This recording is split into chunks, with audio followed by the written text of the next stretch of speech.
안녕하세요. 결혼한 지 1년 된 30대 가정주부입니다. 여러분은 결혼하실 때 어떤 기대와 목표를 갖고 계셨나요? 저는 평범했습니다. 토끼 같은 자식 낳고 아프지 않게 건강관리 잘하면서 남편과 알콩달콩, 오순도순, 행복하게 사는 것이었어요. 저는 남편도 저와 비슷한 꿈을 꾸고 있을 줄 알았습니다. 그런데 막상 살아보니까 남편은 우리 가족의 행복보다는 자기 가족의 행복을 우선시하는 사람이었어요. 도저히 더 이상은 남편이 원하는 대로 해줄 수가 없어서 이혼하자고 했습니다. 남편과 저는 지인의 소개로 만났습니다. 남편을 소개받을 당시 저는 대학교를 졸업한 뒤 마케팅 회사에서 일하던 평범한 회사원이었어요.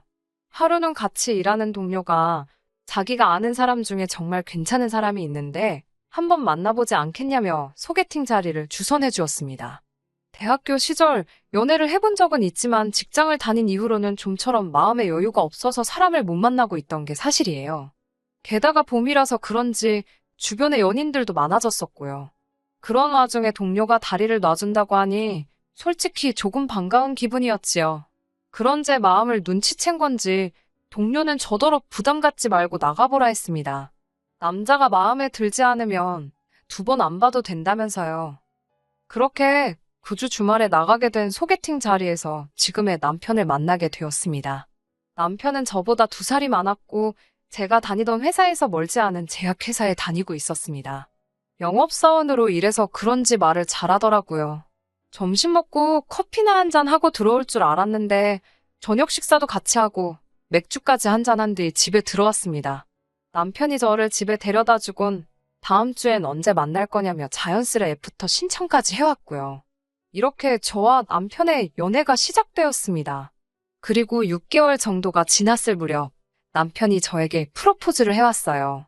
사실 연애 초부터 남편은 줄기차게 저와 결혼하고 싶다고 말해왔기에 언젠가는 이런 날이 올 거라는 걸 예상하고 있기는 했습니다. 다만 생각보다 너무 이른 감이 있어서 조금 당황했던 게 사실이에요.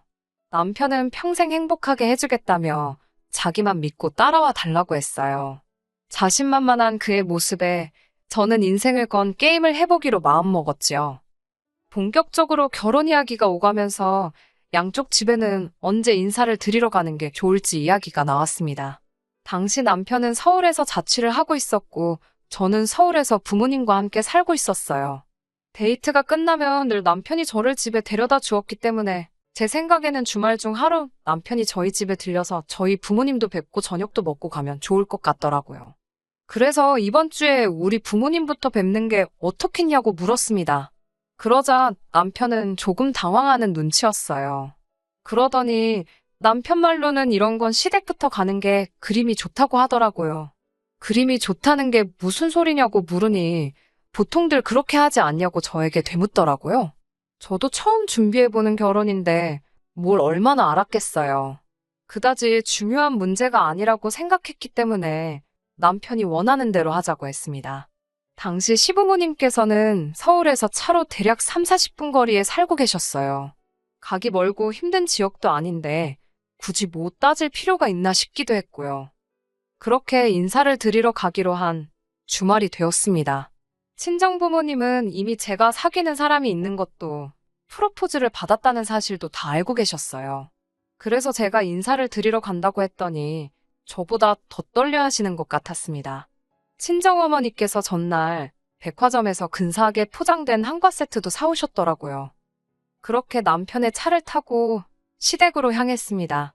남편은 뭐가 그렇게 즐거운지 콧노래를 흥얼거리더니 저는 묻지도 않았는데 혼자 자기 가족 이야기를 늘어놓더라고요.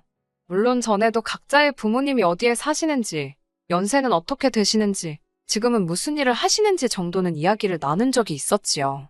하지만 성격이라던가 부모님과 얽힌 이야기라든가 그런 건 그다지 말해본 적이 없었기에 흥미롭게 들었어요. 남편 말에 의하면 아버님 성격은 소위 상남자랍니다. 목청도 크시고 행동도 거침이 없으시대요. 성격도 화통하시고 의리, 사람 간의 정 이런 걸 중요시하신대요. 형제분들 사이에서 맞으시라 제사뿐만 아니라 아프신 시할머니도 모시고 계시고요. 어머님의 경우 아버님과는 반대로 말수가 적으시고 묵묵히 할 일만 하시는 편이라고 했습니다. 손이 빠르셔서 낮에는 틈틈이 소일거리로 생활비를 버시면서도 집안일도 하시고 지금은 시할머니 병수발도 들고 계신다고요. 남편은 자기 부모님은 정말 효자효부라며 저더러 우리도 그렇게 살자고 그러더라고요. 그때만 해도 남편이 말하는 우리도 그렇게 살자가 사실은 너만 그렇게 살아라는 의미라는 걸 정말이지 몰랐습니다. 시부모님에 대한 이야기를 듣다 보니 어느새 도착을 했더라고요. 남편이 벨을 누르니 어머님께서 반가운 표정으로 저희를 맞이해 주셨습니다. 집에는 아버님 어머님뿐만 아니라 시할머니도 계셨습니다. 당시 83이셨던 시할머니는 폐암일기셨는데 뵙기에는 비교적 정정하신 모습이었습니다. 시할머니와 아버님은 소파에 앉아 계셨고 어머님은 부엌에서 식사 준비를 하고 계셨습니다. 저는 손님으로 간 자리였으니 시할머니 옆에 앉아 있었어요. 남편이 저를 슬쩍 부르더니 가서 어머님 좀 도와드리고 점수 좀 따는 게 어떠냐고 그러더라고요. 점수도 따야 되냐고 혹시 경쟁자가 있냐고 물었더니 남편이 잠깐 당황하는 눈치였어요. 경쟁자가 있는 것도 아니고 시험을 보는 것도 아닌데 왜 점수를 따냐고 다시 물으니까 그냥 잘 보이면 좋지 않냐고 그러더라고요. 그래서 제가 남편에게 그럼 자기도 우리 집에 인사 가면 우리 엄마가 음식할 때 도와줄 거냐고 물으니까 아무 말도 안 하더라고요. 솔직히 별 생각이 씨 한 말은 아니었는데 대답 없는 남편의 태도를 보니까 살짝 괘씸하더라고요. 좋은 마음으로 어머님을 도와드릴 수도 있었는데 갑자기 남편이 얄미워져서 안 도와드리고 식사 준비 다 될 때까지 시할머니 옆에서 말동무만 해드리고 있었습니다. 식사를 마치고 어머님께서 거실로 과일과 차를 내오셨습니다. 온 가족이 소파에 앉았는데 어머님만 바닥에 앉아서 과일을 깎으시더라고요. 남편이 그런 어머님께 저한테 시키라고 그러는 거예요. 제가 과일을 잘 깎는다면서요.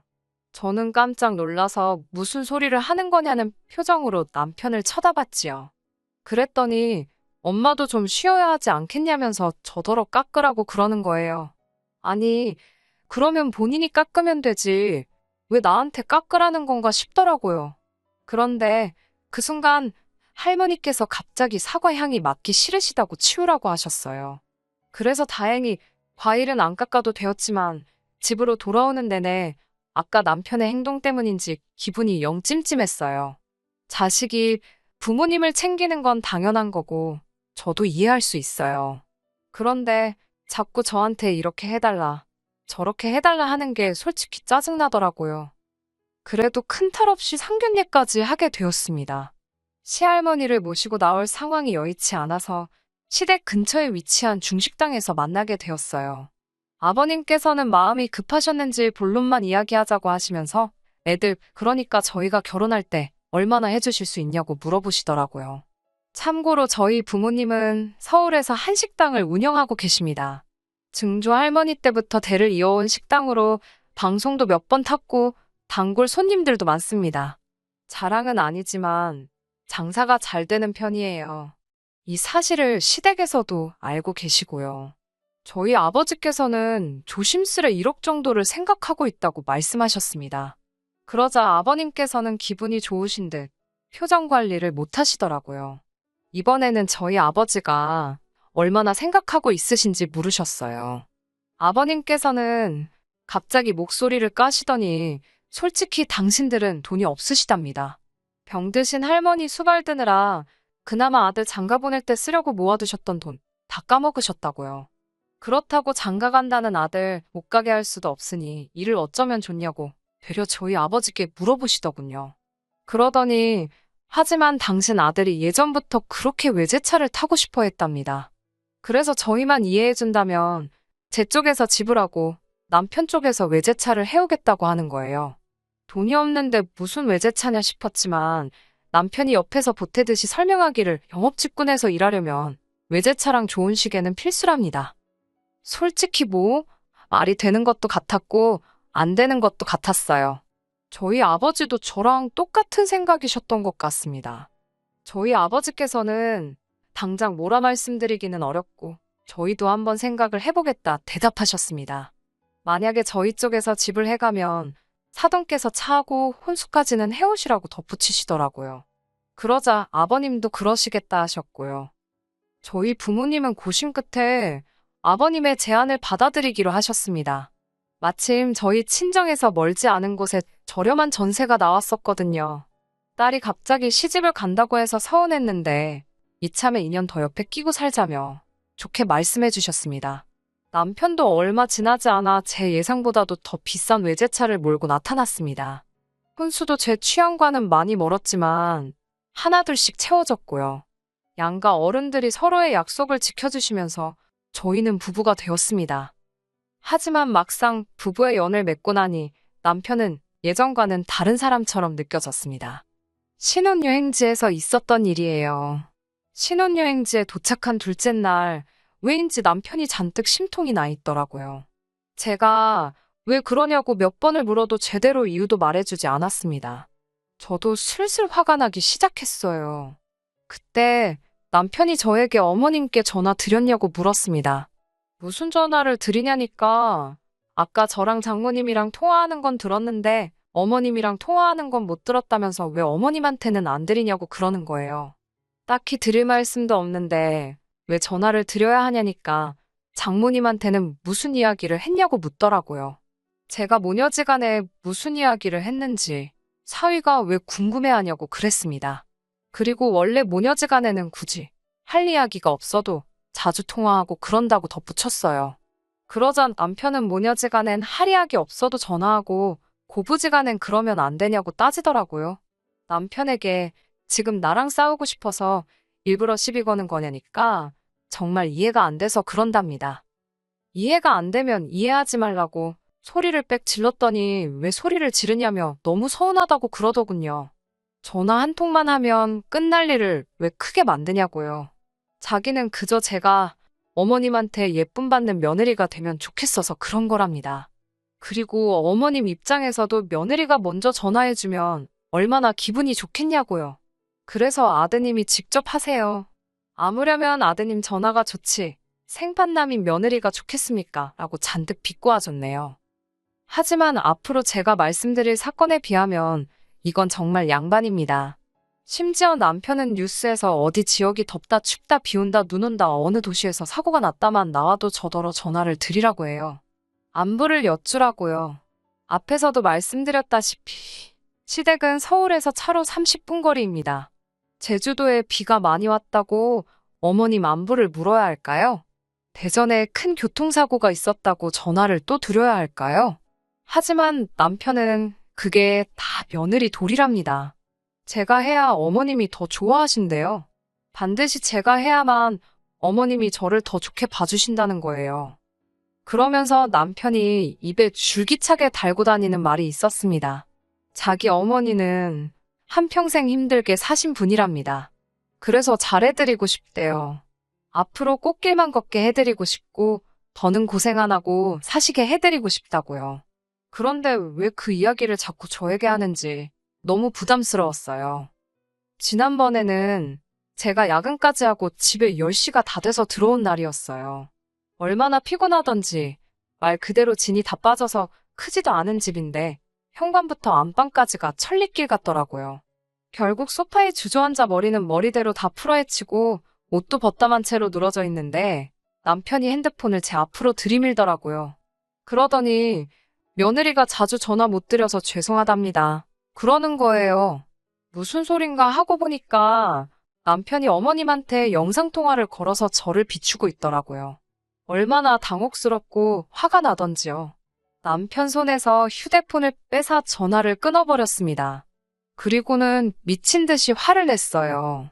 왜 멋대로 전화를 바꾸느냐고요. 그러자 어머님이 며느리 보고 싶어 하시는 것 같아서 그랬답니다. 진작에 제가 자주 연락을 드렸으면 자기가 그랬겠냐고 그러는데 어이가 없더라고요. 제가 이렇게 불만을 토로하고 있지만 저라고 시부모님께 아무것도 안 했을까요? 저도 남들 하는 만큼은 다 했습니다. 명절, 기념일 때는 당연히 찾아뵙고 식사도 사드리고 용돈도 챙겨드렸고요. 일주일에 한 번 정도는 전화도 꾸준히 드렸어요. 정작 어머님은 제 전화 그렇게 기다리지도 않으셨습니다. 심지어 어쩔 때는 어머님도 저도 둘 다 할 말은 없는데 먼저 끊기가 민망해서 서로 눈치 싸움만 하다 어색하게 끊을 때도 있었습니다. 그런데 남편 혼자서 그 난리를 치고 뿌듯해하곤 했어요. 마치 자기가 무슨 그 집안에서 대단한 역할이라도 하고 있는 것 같았나 봐요. 그러다 제가 결국 이혼을 결심하게 된 건 남편의 도를 지나친 행동 때문입니다. 얼마 전 시할머니의 생신이었어요. 시할머니께서는 만사가 귀찮다며 집에 계시고 싶다 하셨는데 남편이 그래도 앞으로 사시면 얼마나 더 사시겠냐면서 콧바람이라도 쐬러 가자고 온 가족을 들쑤시고 다니더라고요.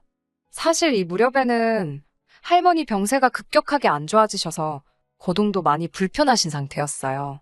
그런데도 남편은 그렇게 놀러를 가자고 우기더라고요. 고집도 그런 똥꼬집이 없다는 걸 온 식구가 다 알다 보니 그냥 가자가 이렇게 되었어요.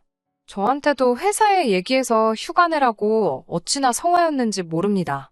주말에 1박 2일로 갔다 오면 좋겠는데 곧 죽어도 2박 3일은 가야 된다 했어요. 가뜩이나 곧 인사평가라 자리를 비우고 싶지 않았는데 어쩔 수 없이 휴가를 내야만 했네요. 그렇게 여행 당일이 되었습니다. 당연히 시댁으로 가서 시부모님과 시할머니를 저희가 모시고 여행지로 갈 줄 알았는데 남편이 따로 움직인다고 하더라고요. 저는 의아했지만 그렇다고 하니 그런가 보다 했어요. 설마 다른 계획이 있을 거라곤 조금도 의심하지 못했습니다. 그렇게 2시간을 달려 강원도에 도착했어요. 고기도 구워 먹고 수영도 할 수 있는 펜션이라면서 남편이 엄청 신났더라고요. 하지만 시할머니께서는 그새 더 안 좋아지셨는지 휠체어까지 타고 오신 상황이었습니다. 게다가 어쩐 일인지 어머님의 모습이 보이질 않았어요. 제가 남편에게 어머님은 어디 계시냐 하니까 남편이 능글맞은 표정으로 싱글벙글 웃어 보였습니다. 왠지 그 표정을 보는데 기분 나쁜 예감이 들더라고요. 제가 빨리 말하라고 재촉하자 어머님은 제주도에 보내드렸답니다. 그러면서 한다는 소리가 어머님한테는 제가 보내드리는 휴가라고 그랬대요. 아버님하고 할머님은 며느리가 챙길 거니까 걱정 말고 다녀오시라고 그랬답니다. 제가 왜 그런 거짓말을 했냐고 따지니 덕분에 어머님도 기분 좋게 여행 가시고 저도 예쁜 며느리 되고 좋지 않냐는 거예요. 그리고 이번 기회에 시할머니랑 아버님이랑 여행하면서 도와드리고 친해지면 너무 좋을 것 같다나요? 그 소리를 듣는데 진짜 제정신이 아니구나 싶었습니다. 내가 시할머니랑 아버님 챙기는 동안 당신은 뭐 할 거냐고 물으니 자기는 남자라서 할 줄 모른답니다. 해본 적이 없대요. 어이가 없어서 제가 물었어요. 나는 해봤냐고요. 아들이자 손자인 너도 안 해봤는데 생판남인 내가 뭘 알겠냐고 그러니까 너는 며느린데 왜 모르냐고 그럽니다. 그러면서 자기 엄마도 다 했다고 그래요. 그러면서 어머니가 하던 일들은 이제 저도 다 할 줄 알아야 된답니다. 안 그러면 누가 자기 엄마를 돕냐고요.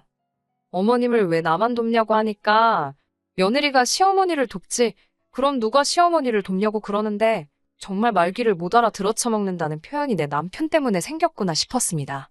그때 아버님께서 급하게 저를 찾으셨어요. 시할머님이 급하게 저를 찾으신다고요. 시할머니께서 계신 곳으로 향하니 시할머니께서 난처한 표정으로 저를 기다리고 계셨습니다. 순간 설마 싶어서 보니까 바지에 실수를 하셨더라고요. 평소엔 화장실 문제를 어머님이 도와주셨을 텐데 어머님도 안 계시고 집도 아니다 보니 본의 아니게 실수를 하신 것 같더라고요.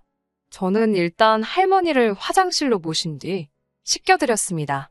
씻겨드리면서 솔직히 별의별 생각이 다 들었는데 결론은 남편과 헤어져야겠다는 생각이었어요. 남편 말대로 이대로 살다간 어머님의 일이 고스란히 제 일이 되게 생겼더라고요. 매정하게 들으실지도 모르겠지만 솔직히 어머님처럼 살 자신도 없었고 살기도 싫었으니까요. 마음 같아선 당장이라도 서울로 돌아가고 싶었지만 시할머니가 마음에 걸렸습니다. 그렇다고 제주도에 가셨다는 어머님한테 연락을 한들 별 소용도 없을 것 같았고요. 결국 친정어머니께 전화를 드리니 시할머니만 모시고 친정으로 오라고 하셨습니다. 시어머니 돌아오실 때까지만 친정에서 같이 있다가 시어머니 오시면 댁으로 모셔다 드리라고요. 저는 남편에게 문자를 남겼습니다. 할머니랑 친정으로 갈 테니 부자지간끼리 2박 3일 재밌게 놀다 오라고요. 이혼하자는 말도 덧붙였습니다. 아니나 다를까 고속도로에 올라탄 지 20분쯤 됐을 무렵 미친 듯이 전화가 오더라고요. 전화를 받지 않았기 때문에 전화가 걸려온 이유가 이혼하자는 말 때문인지 시할머니 때문인지 아니면 남편 몰래 끌고 와버린 이 외제차 때문인지 알 수는 없었습니다. 중요한 건 제 결정이 확고했다는 거예요. 그렇게 정확히 2박 3일 후 시할머니를 모시고 시댁으로 향했습니다. 아버님은 화가 많이 나신 눈치였지만 시할머니 때문에 저한테 아무 말도 못 하시는 것 같았습니다. 시할머니께서 저희 친정부모님이 너무 잘해주셨다며 다음에 제대로 식사 대접이라도 하라고 신심당부를 하셨거든요. 한편 시어머니께서는 전후 사정을 아시고는 저에게 몇 번이고 미안하다 하셨습니다. 당신은 한 번도 시킨 적도 없고 바란 적도 없는데 왜 제 남편이 갑자기 효자병에 걸려서 저러는지 모르겠다고 하셨습니다. 그러면서 남편에게 하려면 너나 하지. 왜 잘하는 네 와이프한테 이래라 저래라냐고 뭐라고 하시더라고요.